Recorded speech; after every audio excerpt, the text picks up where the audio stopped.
Well, happy Monday, everybody. Happy Monday. The happiest Monday for everyone.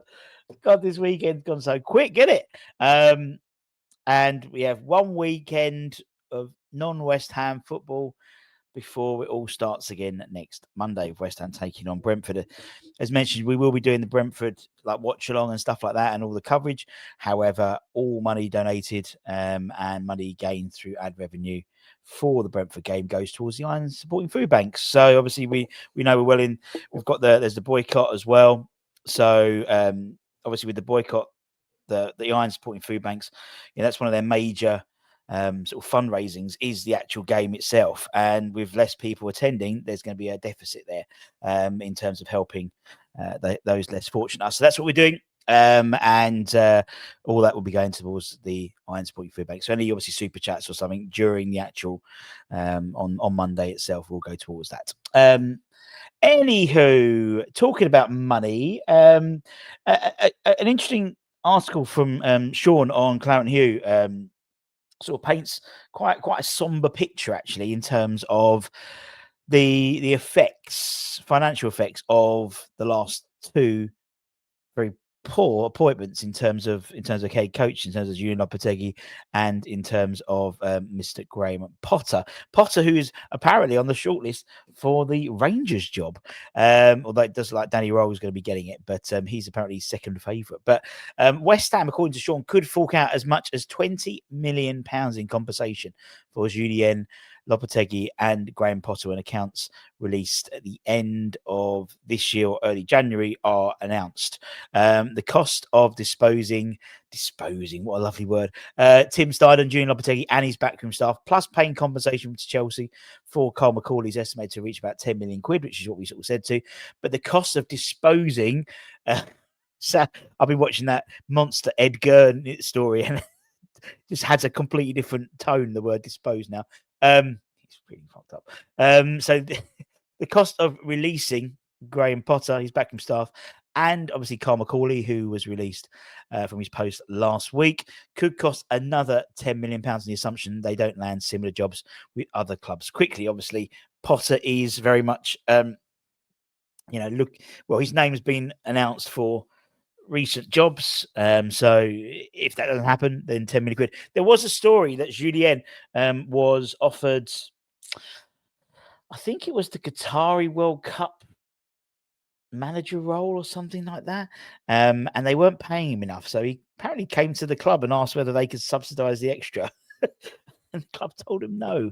The Hammers are set to announce record losses from last season when the December accounts are published at Companies House, believed to be £100 million. The season will be apparently severely financially challenging too, and the cost of disposing both of the managers, the summer transfer spending under Potter, and the need to back Nuno in January to ensure Premier League survival.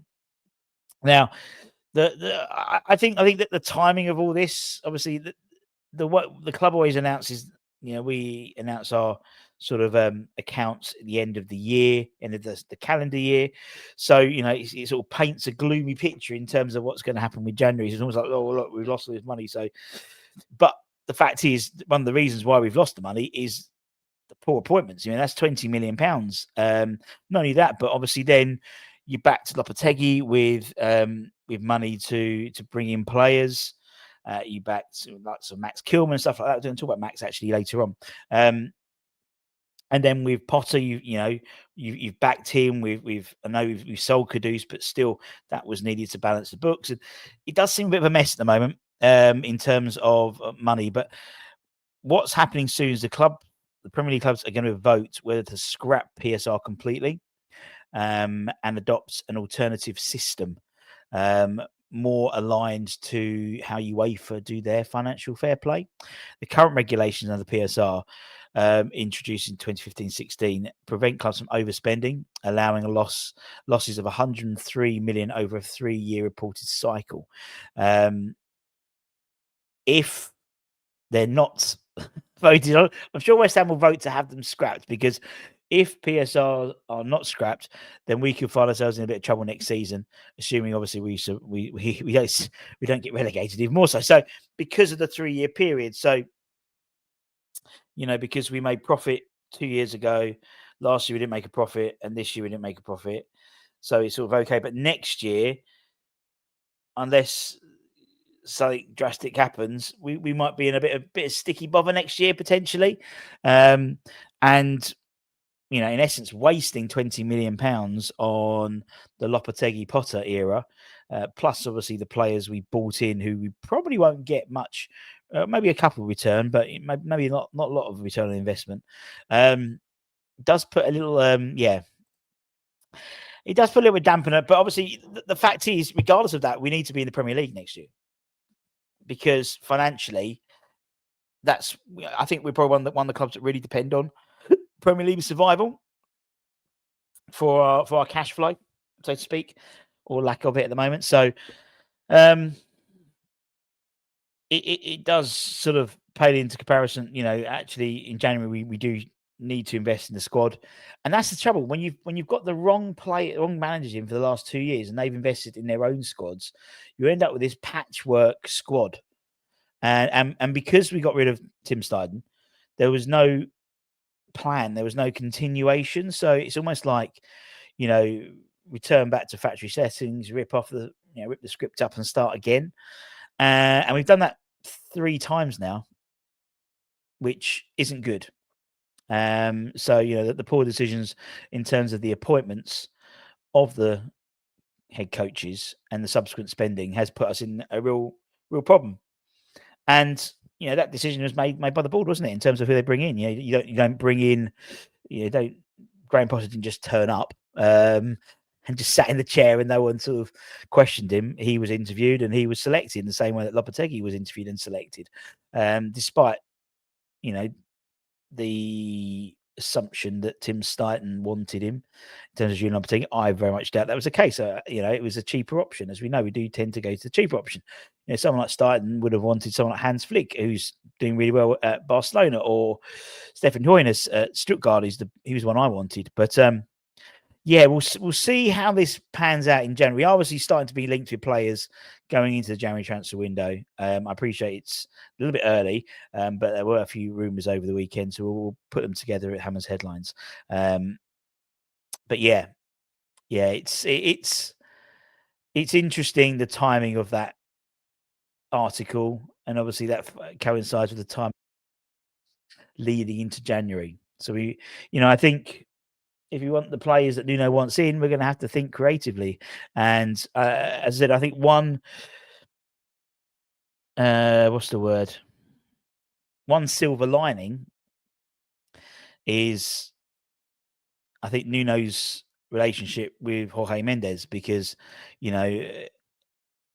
there is obviously a friendship there, a partnership, which I think we may have to look at in terms of how we creatively use our money, or lack of it, really. And the players, I think, that they're wanting to get rid of, I don't think you get much money. I don't think you're going to get any return on James Ward-Prowse. I think you're going to end up having to send him out on loan with obligation to Southampton, with obligation to buy if they get promoted. I don't think you're going to make any money on him. I think there may be other people. There's obviously there's players that are being linked away from the club. There was reports over the weekend that Paqueta was looking to orchestrate a move out, which his camp have said is absolute rubbish. And that was released by the Brazilian press, and he was like, I think the quote was, "You got more chance of West Ham signing Haaland on loan."